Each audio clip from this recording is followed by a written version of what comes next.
So it's been a week. I honestly thought my YouTube channel was flying under the radar, you know? I thought, Lionel, you're just making parodies. You're less interesting than toddlers with crayons. I figured I was shouting into the void. But apparently, the void has a data plan. And the void texts back. I got a text message this week from none other than Solomon Anderson. Now for the uninitiated, Solomon is usually a ghost. The guy is private. He doesn't text. He doesn't call. The last time we hung out in person, we went to a rage room, which he loved, by the way.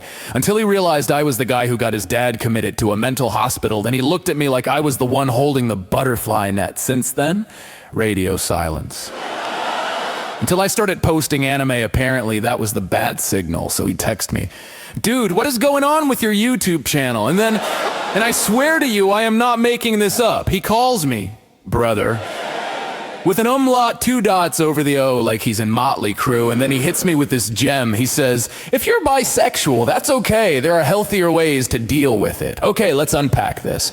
Here is a man who currently enjoys wearing crop tops, stretched chokers, denim short shorts, striped thigh highs, and heels. And look, I'm French. I don't care what you wear. You want to look cute? Be cute. You look adorable, but you cannot stand there in 6-inch pumps and a live, laugh, love choker and lecture me on healthier ways to deal with it.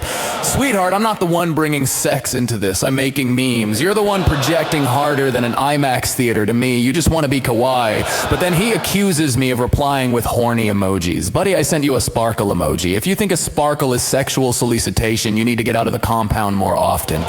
But here is where it gets fascinating. We are observing an endangered species here, the classeted NIFB alpha. I remind him gently, because I'm a gentleman, that he has sent me photos before. You know, those kinds of photos, the kind you don't show your pastor. And his response? "I have never sent nudes. If someone sent you nudes, that was a hoax. A hoax. A hoax, like the moon landing, like Bigfoot." Solomon, I have the picture. You posed for it. You literally fixed your hair first. I can see the hair gel. Unless the deep state has developed AI that can replicate your exact questionable hairline choices in real time, that was you. But he doubles down. He says, "I never lie." And this is where we see the fruit of Stephen in the wild, because there isn't just one Solomon. There are 3 Solomons in a trench coat fighting for control of the steering wheel. There's Solomon A, the tough guy who calls me brother with an umlaut. There's Solomon B, the femboy who loves his LGBT plushie and sends nudes to random dudes because he needs validation. And there's Solomon C, the gaslight gatekeep girl boss who says I never lie while standing on a pile of lies. We are witnessing real-time dissociation. It's like watching a computer try to run Windows 95 and Elden Ring at the same time. The system is crashing. And then he drops the greatest line I have ever read in my life. This is the Mona Lisa of contradictions. He gets mad. He calls me a mentally challenged by curious stalker. First of all, you texted me. That's not how stalking works. If I'm a stalker, I am the worst stalker in history because I was sitting on my couch eating a croissant until you buzzed my phone. But then he says this: "I have plenty of nudes, but you're not worth sending them to." I have plenty of nudes. Wait, I thought it was a hoax? I thought you never sent them? So let me get this straight. You do have a vault of nudes. You admit this, but Lionel Caro, simply do not qualify for the premium tier subscriptions. Is that it?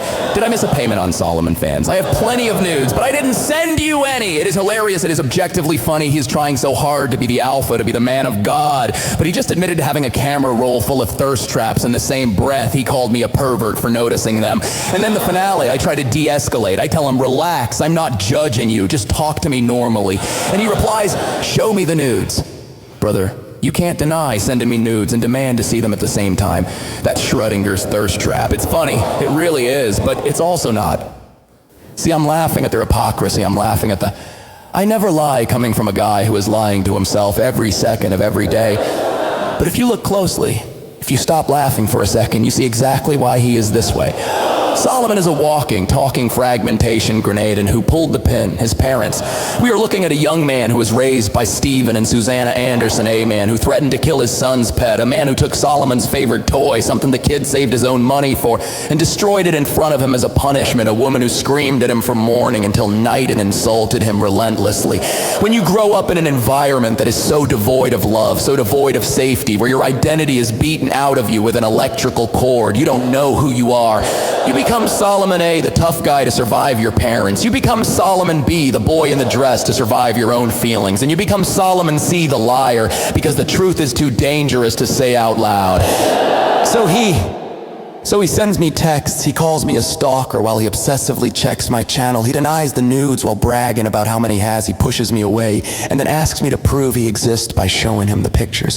He is obsessed with me, not because I'm special, but because I'm the only one telling him, I see you, and you don't have to pretend. And that terrifies him more than anything. So Solomon, if you're watching this, and I know you are, brother, you're cute, you're adorable, but for the love of God, pick a lane or at least send the nudes to someone who hasn't already seen the hoax. Stay confused, America.